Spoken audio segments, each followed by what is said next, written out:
Ég heiti Viðar og ég kenni stjörnufræði í Flensborg.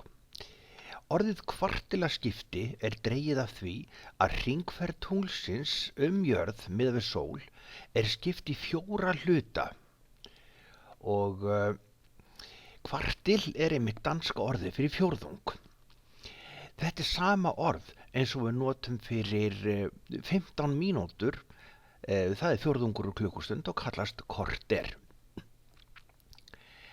Tunglið snýst rangsælis í kringum jörðina einn hring á svona 4 vikum og sólin, hún lýsir alltaf upp helminginn af tunglinu, en þennan helming sjáum við ekki alltaf. Og við sjáum sjaldnast dimma helminginn hérna, en þó getur jörðin skinið tilbaka með smá svona endurgeislun frá sólinni og þá heitir það jarðarskinn. En við skulum fylgjast með því þegar að tunglið fer einn hring í kringum jörðina og við skulum bara ímynda okkur að við séum stödd hérna á jörðinni á norðurpól. Það er eins og við myndum vera stödd hérna á norðurpólnum og við fylgjumst með tunglinu, svona því það sem við sjáum af því. Og þegar að tunglið snýr dimmu hliðinni að jörðinni, þá kallast það nýtt. Og þegar að tíminn líður og tunglið fer hérna áfram, þá sjáum við alltaf meira og meira af þessari björtu hlið. Og þegar við skoðum þetta hérna frá okkur á norðurpólnum, þá sjáum við hérna alltaf stærri og stærri hluta af upplýsta tunglinu. Þessi hérna mynd sem við sjáum á upplýsta tunglinu er kölluð sigð og hér er þetta vaxandi sigð. Þetta er gamall svona skeifulaga hnífur sem var notaður í kornskurði, minni kalla þetta. Eftir það bil 1 viku þá er tunglið komið í fyrsta kvartil og við sjáum hérna upplýsta hluta tunglsins eins og þetta sé stóra D. Þér finnst kannski þetta sé öfugt stórt D, en það er það ekki ef þú hugsar þér að þú standir hérna þar sem að norðurpóllinn er og þú horfir á þetta öfuga D, þannig að það lítur út eins og D, stóra D frá norðurpólnum. Og ef við stæðum hins vegar á suðurpólnum hérna og horfðum á þetta vaxandi tungl, þá er það náttúrulega algjörlega öfugt miðað við það sem að við sjáum á norðurpól. Tunglið lítur núna út fyrir að vera eins og stóra C. Við fylgjumst með tunglinum fara lengra á hringferð sinni og nú erum við farin að sjá meira af upplýsta hluta tunglsins og þá kallast það gleiðmáni.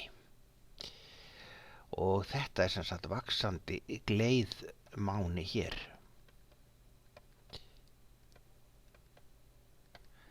Og við höldum áfram þangað til að liðnar eru svona 2 vikur frá því að tunglið var nýtt, þannig að þessi hérna vegalengd í tíma er þá 2 vikur og tunglið er komið á annað kvartil. Annað kvartil er hérna þegar tunglið er fullt. Þá sjáum við alla upplýstu hlið tunglsins frá næturhlið jarðarinnar. Og það er spurning hvers vegna jörðin er ekki að varpa skugga sínum hérna á tunglið. Akkur getum við séð tunglið þegar að jörðin gæti verið að varpa skugga sínum á tunglið. En svarið að tunglið fer eftir svona sporbraut umhverfis jörðu og þessi sporbraut hún hallar 5 gráður. Þannig að þetta eru 5 gráður hérna. Það þýðir að sólargeislarnir, þeir eru ýmist að fara undir jörðina og lýsa upp tunglið. Sólin svo áberandi stærsti hlutur í sólkerfinu okkar. Nú eða tunglið gæti líka svo sem verið hallandi hingað upp og það þýðir að sólargeislarnir þeir komast fram hjá jörðinni og lýsa hérna á tunglið. Þannig að það fullt frá jörðu séð. Og skuggi jarðar sem að hérna, getur sagt svona, þetta því að sólin svo stór þá verður skuggi jarðar eins og keila og þessi skuggakeila, hún bara fer fram hjá tunglinu og lang oftast. En tunglið heldur núna áfram ferð sinni í kringum jörðina og það kannski komið hingað og núna sá hluti tunglsins sem upplýstur, hann fer minnkandi. Þetta samt sem áður, það kallast gleiðmáni, en gleiðmánin hérna núna minnkandi. Og eftir það bil 3 vikur, þá tunglið komið í 3. kvartil og bjarti hlutin af því núna einungis sjáanlegur sem helmingur af tunglinu frá jörðinni séð. En þetta lag á tunglinu hérna, nú sjáum við að þetta eins og stóra C. Þarna var það eins og stóra C. En þegar það var vaxandi frá okkur séð, þá var það eins og stóra D. En nú skulum við fylgja tunglinu áfram ferð sinni og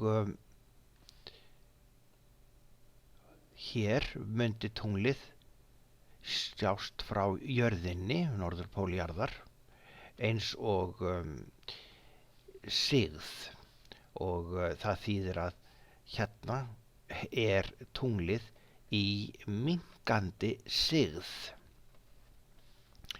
Og svo lýkur hringferðinni með því að tunglið snýr dimma hlutanum sínum að jörð og það kallast þá að vera nýtt.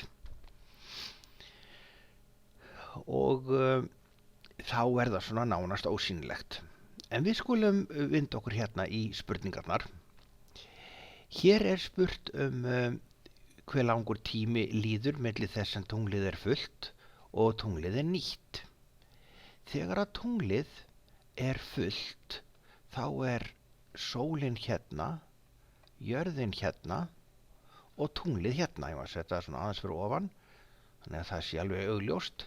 Hérna tunglið fullt. Og svo líða 2 vikur og tunglið fer hérna þennan hálfhring og sólin á sínum stað og jörðin á sínum stað. En nú tunglið komið hérna á milli. Og það þýðir að hérna tunglið nýtt. Þetta tekur 2 vikur.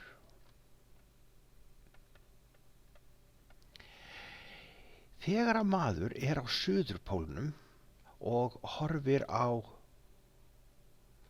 hérna jörðin og hér tunglið og tunglið hefur upplýstu hliðina sína hér af því að við erum að horfa ofan á norðurpóli jarðar, en á suðurpóli jarðar stendur maður og horfir á þetta, þennan upplýsta hluta tunglsins og þá lítur hann út eins og D. En hann lítur út eins og C, já, D á hvolfi. Þetta verður þá D frá norðurpól en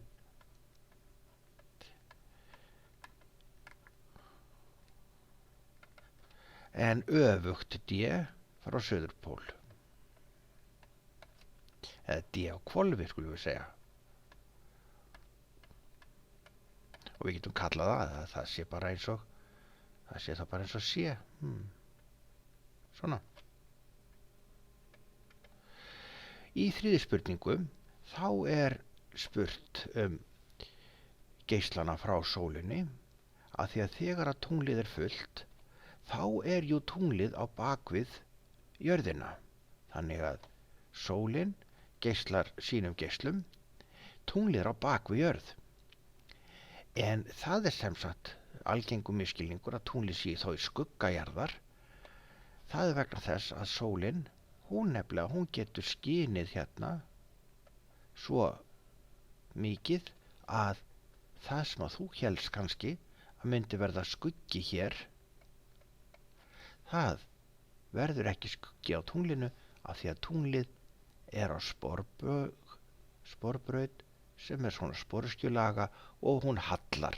Þannig að sólargeislarnir ná því að bæði fyrir ofan og fyrir neðan. Svona. Þannig að við sjáum það að tunglið er fullt frá jörðu séð þó það sé fyrir aftan jörðu frá sólinni af því að sólin er bæði svo stór og tunglið er þá aðeins fyrir ofan eða neðan. Svarið í fjórðu spurningunni er svolítið svipað. Að við höfum að sólin, hún er hér og tunglið er á milli jarðar og sólu og þess vegna gætum við haldið að tunglið myndi varpa skugga sínum hérna niður á jörðina. Svona. En þá myndi myndast svokallaða sólmyrkvi.